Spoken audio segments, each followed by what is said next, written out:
Sir नमस्कार. आपण कुठून आले? नमस्कार. आपण कुठून आले सर? मी दहेगाव बोलका कशासाठी तालुका आले कोपरगाव या ठिकाणावर आलेलो आहे. मी या ठिकाणी सुमारे 2 वर्षापूर्वी पण आलो होतो. पण आपण जो नवीन दवाखाना टाकलेला आहे त्याला भेटही दिलेली आहे. आणि दुसरी गोष्ट अशी आहे की माझी आईलाही त्रास होत होता, त्याकरता मी आलो. आणि आल्याच्या नंतर आत्ताही याच्या अगोदर मी 2 वर्षापूर्वी आलेलो होतो. 2 वर्षापूर्वी आपले एक छोटकानी एक दवाखान्याच्या स्वरूपात वर आपल्या राहत्या घरीचं आपला जो याचा हे चालू होता. आणि मला 2 वर्षापूर्वी मला हाडाचा प्रॉब्लेम झाला होता आणि कमरेपासून खाली मला चालता येत नव्हतं. मला जवळपास सगळ्या 2-3 लोकांनी उचलून आपल्या ठिकाणी आणलं आहे.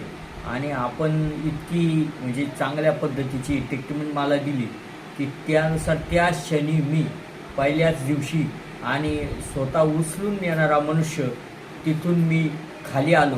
तर आज गायत आपल्यासमोर उभा आहे. 2-3 वेळेस मला खूपच छान आणि खूपच आपला हा दवाखानाही त्यावेळेस एवढा मोठा नव्हता, मशिनरी नव्हत्या. तर खूप म्हणजे चांगल्या पद्धतीची आपण मला ट्रीटमेंट दिली आणि त्यानुसार माझं पूर्णतःही म्हणजे जे काही हाडाचा प्रॉब्लेम होता तो सॉल्व झालेला आहे. आणि थोडाफार प्रॉब्लेम आहे तोही सॉल्व होणार आहे. त्याचं कारण मी खूपच महाराष्ट्रातील पुण्यापर्यंत, नाशिकपर्यंत, श्रामपूर जो व्यक्ती मला सांगेल त्या व्यक्तीच्या साईबाबा रुग्णालय म्हणा किंवा अन्य अशा ठिकाणी मी हाडतज्ञ, हाडवैद्य किंवा अनेक लोकांकडे गेलो, परंतु मला कुठल्याही प्रकारचा गुण आला नाही. माझी आर्थिक खूप खर्चही झाला, परंतु मला गुण आला नाही. परंतु आपल्या रूपाने मला देव माणूसच भेटलेला आहे. माझा शेतीचा व्यवसाय आणि खूप माझं हाड काम असल्यामुळं मला खूप वजनदार आणि काही वस्तू उचलावा लागतात. परंतु डॉक्टरांकडे तुमच्याकडे आल्यापासून मला एकदम चांगलं आणि स्वास्थ्यही चांगलं जाणवत आहे. आणि चांगल्या प्रकारे आपण आणि मला ट्रीटमेंट दिलेली आहे.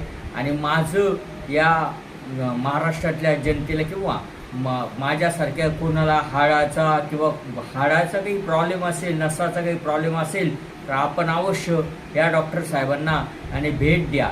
एक वेळेस भेट द्या. आपल्याला 1-2 वेळेस त्यांनी चांगल्या प्रकारे ट्रीटमेंट देतील आणि आपलंही आणि जो आजार आहे त्या आजारातून आपण मुक्त व्हाल अशी मी जाहीर